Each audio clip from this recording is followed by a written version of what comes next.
नमस्कार दोस्तों। पिछली वीडियो में हमने आपको पार्ट 3 के बहुविकल्पीय प्रश्न बताए थे और आज की इस वीडियो में हम डिस्कस करेंगे इसके अति लघु प्रश्नों की। इसमें से कुछ क्वेश्चन तो ऐसे हैं जो डिस्क्रिप्टिव हैं और कुछ ऐसे हैं जिनको हम नॉर्मली बता भी सकते हैं, कुछ को हमें हल करना पड़ेगा। तो अति लघु इस वीडियो में हम कवर कर रहे हैं, तो कहीं मत जाइएगा, वीडियो पूरी वॉच कीजिएगा, चैनल को सब्सक्राइब कर लीजिएगा। इससे पहले सारे चैप्टर्स की एक्सरसाइज हमने डाल दी है अपने चैनल पर, तो वहाँ जाकर के आप उनको वॉच भी कर सकते हैं। सबसे पहला क्वेश्चन, वे संख्याएं जिन्हें p/क्यूब के रूप में व्यक्त ना किया जा सके वे क्या कहलाती हैं। आपको पता है कि p/क्यूब के रूप में परिमेय संख्या व्यक्त होती हैं और जो ना हो उन्हें कहेंगे हम अपरिमेय संख्याएं। क्या कहेंगे? अपरिमेय संख्याएं। इसका हम उत्तर जो है सिर्फ इतना भी लिख सकते हैं, अपरिमेय संख्याएं, ताकि आपको ध्यान रहे, इसलिए मैं लिख देता हूँ अपरिमेय संख्याएं। पार्ट 3 अति लघु। इतने ज़्यादा इसके अंदर न्यूमेरिकल नहीं है, बहुत ही कम न्यूमेरिकल है इसके अंदर, तो वो हम कवर कर रहे हैं इसमें। सबसे छोटी प्राकृतिक संख्या कौन सी है? प्राकृतिक संख्याएं क्या होती हैं? क्या है प्राकृतिक संख्याएं? प्राकृतिक संख्याएं काउंटिंग शुरू होती है 1 से लेकर के 1 2 3 इस टाइप से। सबसे छोटी कौन सी है? 1 ही हुई। सबसे छोटी संख्या हमारी 1 हुई। सबसे छोटी प्राकृत संख्या, इसे प्राकृत संख्या भी बोलते हैं, इसे प्राकृतिक संख्या भी बोलते हैं और इसे हम इंग्लिश में नेचुरल नंबर्स भी बोलते हैं। नेक्स्ट टॉपिक पर आते हैं हम, नेक्स्ट क्वेश्चन पर आते हैं। दो क्रमागत पूर्ण संख्याओं का अंतर कितना होगा? अरे भाई, जब क्रमागत हैं यानी कि सिर्फ एक का अंतर होगा, जाहिर सी बात है। क्रमागत का मतलब क्या होता है? 4 के बाद 5 आता है। अगर हम 5 में से 4 को माइनस कर देंगे तो एक ही तो बचेगा। इसीलिए दो क्रमागत संख्याओं का जो अंतर होगा वो केवल 1 होगा। चौथा क्वेश्चन, पूर्ण संख्याओं का समुच्चय किसे कहते हैं? अब समुच्चय की बात हो गई, इसमें निगेटिव सारे आ जाएं, प्लस सारे आ जाएं और जीरो भी आ जाए, तो इन तीनों को मिलाकर के, इन सबको मिलाकर के जो नंबर बैठता है, जो समुच्चय होता है, उसे हम पूर्ण संख्याओं का समुच्चय कहते हैं। इसको लिखना कैसे है एग्जाम में, वो डेफिनेशंस ये लिखी है। जब शून्य को, ये नहीं है, ये है, ऐसा समुच्चय,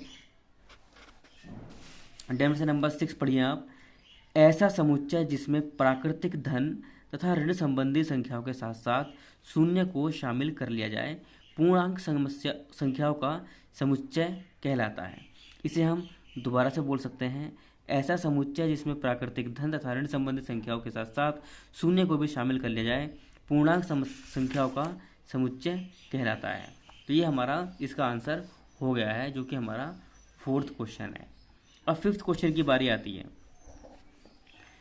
निम्न परिमेय संख्याओं में बड़ी परिमेय संख्या याद कीजिए। अब बड़ी में परिमेय संख्या याद करनी है। यहाँ पर 7/3 है और ये माइनस का 4/8 है। तो कुछ लोग इसे सॉल्व करेंगे, देखेंगे कि 7 बड़ा है, 3 बड़ा है या 8 बड़ा है, कन्फ्यूज रहेंगे। हमें कुछ भी कन्फ्यूजन करने की ज़रूरत नहीं है। माइनस में है ना, अगर कोई संख्या माइनस में है तो वो छोटी होगी और प्लस की बड़ी होगी, जाहिर सी बात है। यहाँ हमारा आंसर तो यही हो जाता है, माइनस की छोटी है और प्लस की बड़ी है। तो सबसे इसमें हमें क्या बताना है? बड़ी परिमेय संख्या बतानी है। तो बड़ी परिमेय संख्या हमारी 7/3 हो गई है। ये रूल को आपको तभी फॉलो करना है जब दोनों संख्याएं अलग अलग साइन की हो, एक प्लस की एक माइनस की। अगर दोनों माइनस की हैं तो उसमें हमें अलग रूल अप्लाई होगा, उसमें हमें सबसे छोटी संख्या देखनी पड़ती है। माइनस में जो जितना छोटा होता है उतना ही वो रियल में बड़ा होता है। सेकंड है -12/5 और 13/6।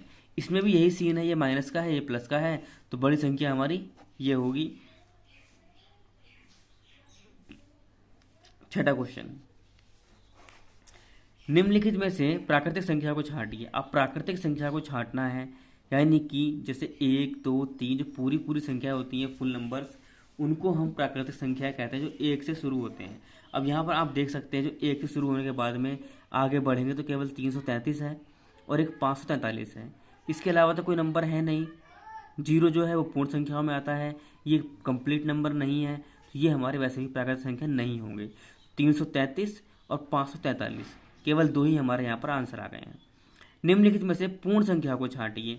अब इसमें पूर्ण संख्या छांटनी है। अब पूर्ण संख्या क्या होती हैं? जो हमारी प्लस में हो, जो हमारी प्लस में हो। आप यहाँ देख सकते हैं 352 457 18 35, यानी कि 352 457 18 और 35 ये प्लस में है और पूर्ण है।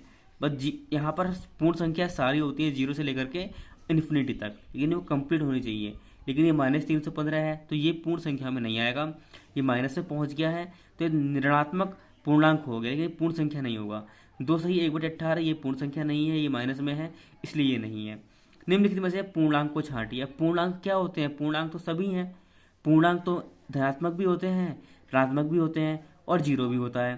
तो पूर्णांक ये सभी हैं, वह यहाँ पर 2.5 है, एक ये पूर्णांक नहीं है, और 3.7 है, ये पूर्णांक नहीं है। क्योंकि ये पॉइंट में आ गए हैं इस वजह से पूर्णांक नहीं है, और हमारा आंसर बिल्कुल एकदम करेक्ट है। नवा क्वेश्चन है कि निम्नलिखित में से परिमेय संख्या बताइए। अब परिमेय संख्या क्या होंगी? जैसे कि √3, √2, इनके अलावा जितनी भी संख्याएं हैं वो सभी यहाँ पर परिमेय संख्याएं हैं, क्योंकि 0, 3.5, 2.3333 इनको हम परिमेय संख्या के रूप में P/Q के रूप में व्यक्त कर सकते हैं। 10वां क्वेश्चन है कि 5, 4, √40 और √0 में से कौन अपरिमेय संख्याएं कौन सी है? इसमें जाहिर सी बात है √40 और √0 ही हमारी अपरिमेय संख्या यहाँ पर निकल करके आ रही है, क्योंकि यह दोनों अंडर में दी हुई हैं। तो ये हमारे अति लघु वाले सारे प्रश्न थे, ये हो चुके हैं। अगली वीडियो में हम लघु वाले प्रश्न को हल करने की कोशिश करेंगे। उम्मीद करता हूँ कि आपको ये वीडियो पसंद आई होगी। वीडियो अच्छी लगी है तो वीडियो को लाइक करिएगा, चैनल को सब्सक्राइब करिएगा ऐसी वीडियोस पाने के लिए। मिलते हैं आपसे नेक्स्ट वीडियो में, तब तक के लिए बाय बाय, टेक केयर, जय हिंद।